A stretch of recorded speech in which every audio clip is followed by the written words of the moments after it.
गणपती बाप्पा मोरया, मंगल मूर्ती मोरया असं वातावरण संपूर्ण राज्यभरामध्ये आहे।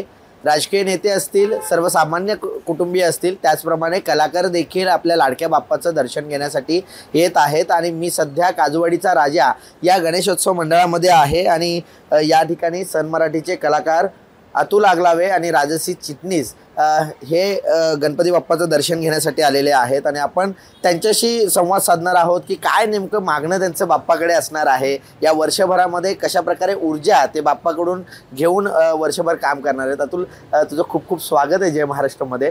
बाप्पाचा आशीर्वाद घेतलेला आहेस, काय नेमकं मागणं बाप्पाकडे मागितलेलं आहे? बाप्पाकडे खरं तर मला माझ्यासाठी काही मागायचं नाही आहे। बाप्पा मला आत्तापर्यंत खूप काही देत आला आहे आणि त्याच्यामुळे खूप खुश आहे मी। मला सगळ्यांसाठी मागायचं आहे। मी म्हणेन बाप्पाला की बाप्पा तू बुद्धीचा देवता आहेस, सगळ्यांना सद्बुद्धी दे, सगळ्यांना एकमेकांशी छान वागण्याची बुद्धी दे, ही सृष्टी छान जपण्याची बुद्धी दे आणि एकमेकांचं भलं व्हावं या हेतूने प्रत्येकाला मदत करण्याची बुद्धी दे, प्रत्येकाने एकमेकांशी खूप चांगलं वागण्याची बुद्धी दे, सगळ्यांचं भलं हो असं मी मागणं मागेन बाप्पाकडे। त्याच्याशी गणपती बाप्पा आणि आपलं एक वेगळं नातं आहे, कारण गणपती बाप्पा येण्याची वाट आपण वर्षभर पाहत असतो आणि ते आता आलेले आहेत। काय नेमकं या गणपती बाप्पाकडनं ऊर्जा घेऊन वर्षभर काम करणार? गणपती बाप्पा म्हणजे हा सणच इतका ऊर्जा देणारा आहे, कारण प्रत्येक सणाशी आपलं एक वेगळं नातं असतं, पण गणपती बाप्पांशी एक घरचं नातं असतं। ते घरी आले किंवा अगदी सार्वजनिक गणपती असला तरीही एक घर भरल्यासारखं वाटतं, खूप छान वाटतं। सो त्यांच्याकडनं जी काही पॉझिटिव्ह एनर्जी मिळेल तीच इतरांना देत पूर्ण वर्षभर काम करेन आणि त्यांचा आशीर्वाद नेहमीच असतोच। अशी नवनवीन कामं मिळवत छान आमची जी मालिका सुरू आहे ती पण खूप छान चालू देत, एवढंच बाप्पाकडे मागणं। कशा प्रकारे आपण या शूटिंगच्या दरम्यान देखील गणेशोत्सवाचा आनंद घेतच असाल, कशा प्रकारे हा आनंद आपण या कामामधून सुद्धा घेत असता? खरं तर शूट फार हेक्टिक चालू होतं आमचं, पण तरी गणपती बाप्पा असल्यामुळे सगळ्या युनिटला 2-3 दिवस सुट्ट्या होत्या। आम्ही आधी अगदी डे नाईट शूट केलं की नाही आपलं बँकिंग हवं, एपिसोड्स व्यवस्थित काम पूर्ण करूयात आणि मग बाप्पासाठी घरी जाऊयात, सुट्टी घेऊयात। सो सगळ्यांनाच खूप मजा आली। काही लोक कोकणात गावी गेली होती, मी नागपूरची असो, मी पण नागपूरला गेले होते। सो ते 2-3 दिवस खूप छान वाटलं, रिलॅक्स वाटलं आणि बाप्पा घरी होते त्यामुळे अजूनच आनंद होता सगळ्या गोष्टींचा। अतुल, कशा प्रकारे आनंद असतो गणेशोत्सवामध्ये? काही गणेशोत्सवामध्ये काही वेगळं ट्राय केलं यावर्षी? ॲक्च्युली काय होतं ना की सॉरी, काम चालू असताना ना वेगळं काही ट्राय करणं वगैरे तेवढं काही पॉसिबल होत नाही। हां, पण एक आहे की मी दरवर्षी माझ्या मावशीकडे गणपती असतो, मावशीकडे जातो। तिथे गेल्यानंतर मला जे एक सुख मिळतं, कारण लहानपणापासून मी मावशीकडे वाढलेलो आहे।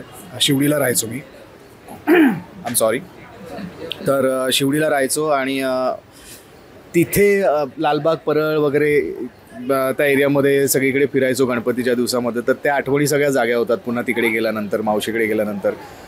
तर आता आम्ही शूट आता सगळं संपवायचं आहे, पटापट आपल्याला सुट्ट्या पण द्यायच्या आहेत। त्याच्यामुळे आम्ही जसं राजेशांनी सांगितलं होतं की आम्ही खूप हेक्टिक शेड्यूल वगैरे ते सगळं करून आता सगळ्यांना सुट्टी द्यायची, कोकणात जायचं, कोणाला गावी जायचं आहे गणपतीसाठी, म्हणून मग आम्ही ते करत होतो। त्यानंतर मग जे आम्हाला 2-3 दिवस मिळाले त्याच्यामध्ये 2 दिवस तर रेस्ट करण्यामध्ये गेलेत आणि मग एक दिवस होता तो मी मावशीकडे गेलो गणपती बाप्पाकडे आणि मग तिकडेचे आणखी काही मंडळं होती तिथे जरा जाऊन आलो।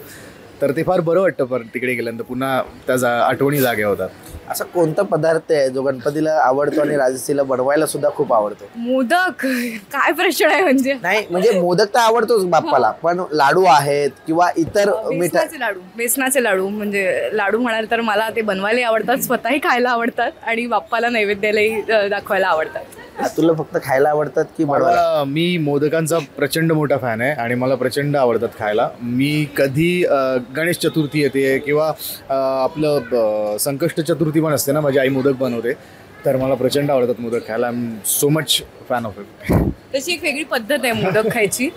तो मोदक तोडतो, त्यात तूप घालतो आणि थंड दुधात तो असा पाणीपुरीसारखा बुडवून मग खातो। मला प्रचंड आवडतात मोदक खायला, सो आवडतात मोदक खायला। नक्कीच, एकंदरीत पाहायचं झालं तर कलाकारांनी देखील या बाप्पाचं दर्शन घेतलेलं आहे। मी सध्या काजूवाडीचा राजा या गणेशोत्सव मंडळामध्ये आहे आणि ही जी मूर्ती आपण पाहतोय ही मूर्ती खरं तर पर्यावरणपूरक आहे। 10 फुटी ही मूर्ती आहे, मात्र ही कागदाच्या लगद्यापासून बनवलेली मूर्ती आहे। त्याचप्रमाणे जी लहान मूर्ती दिसते ही देखील कागदाच्या लगद्यापासून बनवलेली मूर्ती आहे आणि अत्यंत पर्यावरणपूरक असा हा गणेशोत्सव जो आहे तो साजरा होताना या संपूर्ण ठाण्यामध्ये पाहायला मिळतो आणि या ठाण्यातल्या सर्वच गणपतींचं दर्शन घेण्यासाठी कलाकार देखील उपस्थित असलेले पाहायला मिळत आहेत. कुणाल बोईटे, जय महाराष्ट्र न्यूज, ठाणे.